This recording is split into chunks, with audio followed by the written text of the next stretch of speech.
প্রিয় দর্শক, আজ আমি আপনাদের বেগুন ভাজি করে দেখাবো।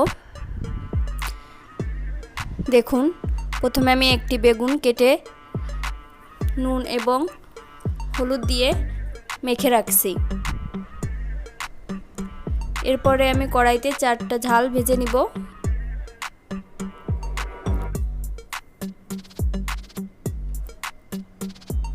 বেগুন ভাজিতে পাকা ঝাল দিয়ে মাখিয়ে খেলে অনেক টেস্ট লাগে।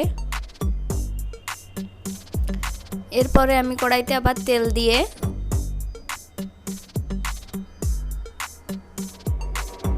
বেগুন কয়টাকে ভেজে নিব।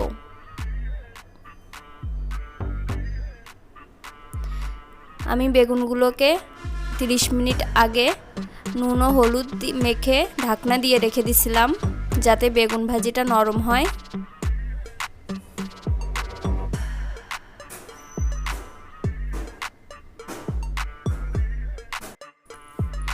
এবার একটি ঢাকনার সাহায্যে 1 মিনিটের জন্য বেগুনগুলোকে ঢেকে দিব। 1 মিনিট পরে ঢাকনা উল্টিয়ে বেগুন কয়টাকে উল্টিয়ে দিব।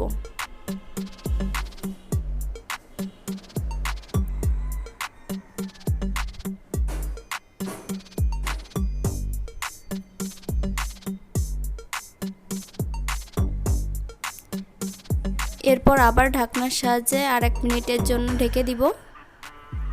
এতে করে বেগুনের দুই পাশই ভালোভাবে নরম হয়ে যাবে।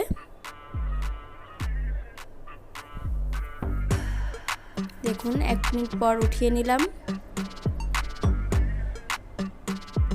এভাবে বেগুন ভাজি করলে বেশি তেলের প্রয়োজন হয় না।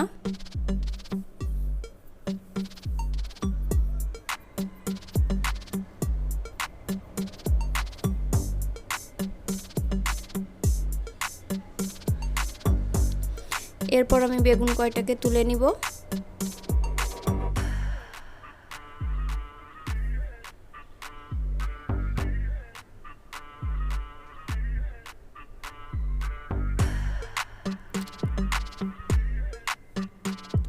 কড়াইতে সামান্য পরিমাণ তেল দিয়ে দিব।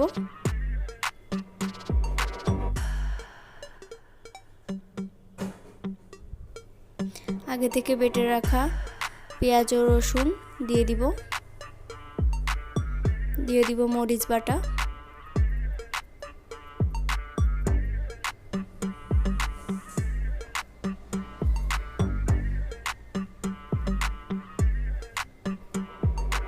সামান্য পরিমাণ জিরা বাটা,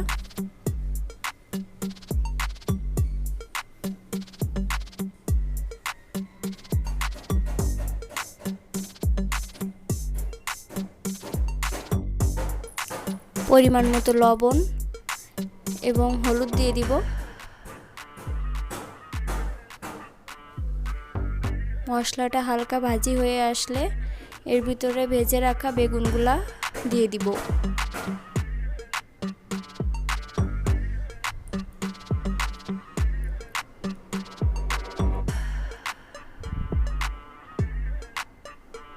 বেগুনের গায়ে মশলাগুলো ভালোভাবে লাগিয়ে দিতে হবে।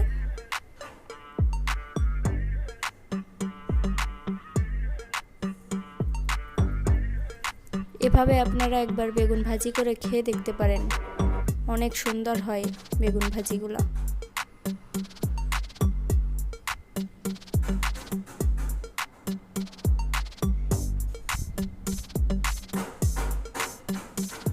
এবার আমি একটি পাত্রে বেগুনগুলোকে উঠিয়ে নিব। প্রিয় দর্শক, আমার এই ভিডিওটি আপনাদের যদি পছন্দ হয়ে থাকে তাহলে আমার চ্যানেলটিকে লাইক, কমেন্ট এবং সাবস্ক্রাইব করতে ভুলবেন না যেন। ধন্যবাদ সবাইকে।